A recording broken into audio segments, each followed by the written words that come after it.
welcome to another episode of Brit on Board, Sixes and Six by Sam in England or from England.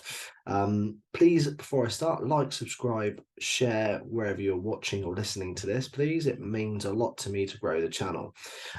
So I want to start talking about Springer because he was the number one. It's called the Summer League, but to Sixers fans, it was Springer League because what was Jaden going to do? Was Jaden going to become a legit rotation player for us, or was he gonna not really shine too much and maybe do the odd glimmer of hope? Unfortunately, it was the latter. It wasn't, Springer coming out and dominating in the Summer League, and I suppose it's not really his game, so I shouldn't really expect that. But for a guy that we're expecting to play a lot of minutes, and he is he's going to be 21 when the season starts.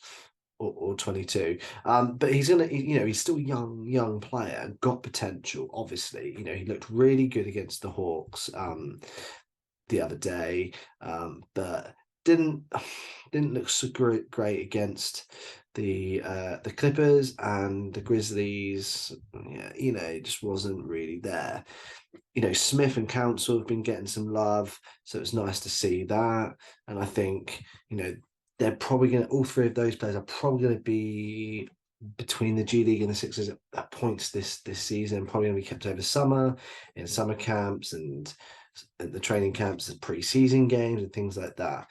But he's not done a lot for me. There was a big sort of on social media anyway. I'm not saying that, the national media, but in the local Philadelphia fans, they got really high up on the Springer's game and expected a lot, especially after that Hawks game. So for him to come out disappointment last night probably wasn't the best thing.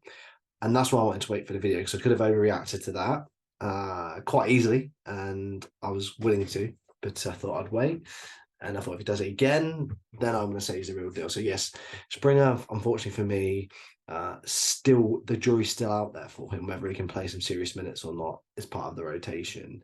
Even as a 9th, 10th man, I don't think so. Whereas you're seeing some people saying, well, give him, 15 to 18 minutes anyway, and just see how we get. We're not in a position to do that. Maybe in the regular season we might do.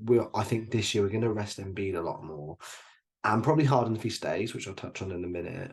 So you might get some more sort of, your backups getting more time and stuff. So we'll see. But for me, I wouldn't put Spring on an NBA court based on what I've seen right now, giving him more than scrub minutes or maybe 8 to 10 minutes, in the games where the game's quite comfortable for you, even if it's not a blowout. I wouldn't be putting him in those tight games against the Celtics, for example, in the regular season. I wouldn't want him getting on the court. So for me, that's where I stand on it. So there's been some good defensive displays, definitely, but it's not consistent enough for me to want him on the floor, and his offensive game needs to be better. But I'm very excited to see how Smith and Council develop. We deserve a hidden gem. We've not had one. Miami seem to find them. Let's hope we can find them. I think Nurse being involved in the Summer League's great. So that's big shout out to Nick for doing that. Now on to James Harden quickly. So James Harden, I think the best situation right now is that he maintains his friendship with Embiid and the guys, and I think he will even if he goes. But I think the best chance we've got now is for him to stay and then build with Embiid, and we move Harris. Obviously, I don't think that's going to happen necessarily. Although Harden, if he's accepting that he's not Harden from his late 20s, there's not a demand in the league for him now, and we're not going to get what we want back. And in this situation, Morey is I'm not blaming Morey for anything. I think he's done a fantastic job in handling the situation, and I think he knows that there's not a massive market for Harden. He's going to try. If he gets it, he gets it. But I think he realizes that he will be able to convince Harden at some point to stay on. So let's see if that can be done, because if it can, that'd be great for us, I think. I do think keeping the stability, running it back, and then maybe adding a few pieces by trading or whatever will work. And I think we can move Harris on. I just don't know for what and when, but there's definitely some point we can. And if we find one of these hidden gems, like I say, find this hidden gem that develops as the season goes on. I say we deserve that. We do. In the wide NBA, maybe not because we tanked and the league didn't like us, blah blah blah blah. But so for me, I think Harden's going to struggle to move, and I think he's going to end up staying.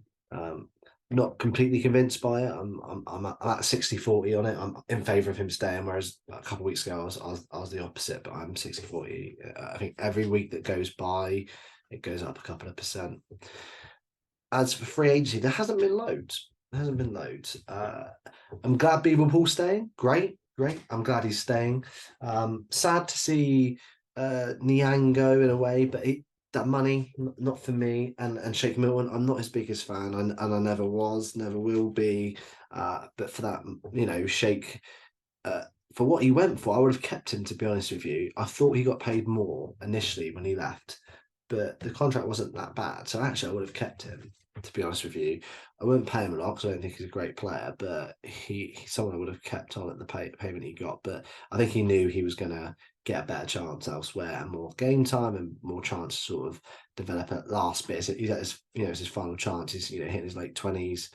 It's going to be his late 20s, sorry, by the time the second year of this contract that he's taken on gets in. So he's going to want to, hit his peak at the right way with the right team in the right system that he feels is going to benefit him. And he didn't feel that here. So that's fine. Yeah, Niang's gone. Having Howell, Paul, Embiid, Mo, Bamba. I mean, there's a lot of big men. So that's the only interesting thing. So I think Harden trade would involve a big man, or Harris trade would involve a big man. So I think Morey's preparing for that. But if we don't trade either of them, we're quite heavy up top there. So I have no idea how that's going to work. But be interesting to find out. Unless he's going to play Paul Reed more power forward, that's the only thing I can think of. With I say Nick Nurse plays him power forward, and that's where Morey wants him to go. So it will be interesting to see what goes on with those guys, because he can play with Embiid and Embiid's backups, Poole. So yeah, it's a bit of a strange one. I'll be interested to see how that plans out, and especially when we hit the preseason, we see some rotations and see what Nick Nurse is trying to do. But yeah, so far, it's not been super. I'll give it a 5 out of 10. It's not been amazing, not been poor. But I like Pat Beverley. I think that's a great signing. That's probably the one for me that stands out. He's got a dog mentality. We need players like that. We need that dog mentality. And having that dog mentality, yes, they don't have the Jimmy Butler ability, but having that dog mentality helps. And Tucker, I thought, showed that last year. It's just a shame he's getting on now. But having those players and those vets in will certainly help us. And I do think it gives us a better chance of going past the second round by having those sort of guys in the locker room.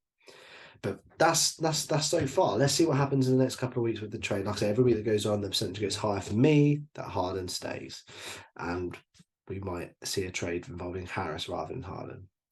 Thanks for watching. If you managed to get this far, like I said, like, subscribe, and please share the video and add comments at the bottom. Especially if you want to jump on with me, I'm quite happy to have a conversation with anyone, or a debate if you're completely against my takes on, I don't know, Shake or whoever. I certainly have had those arguments with other people.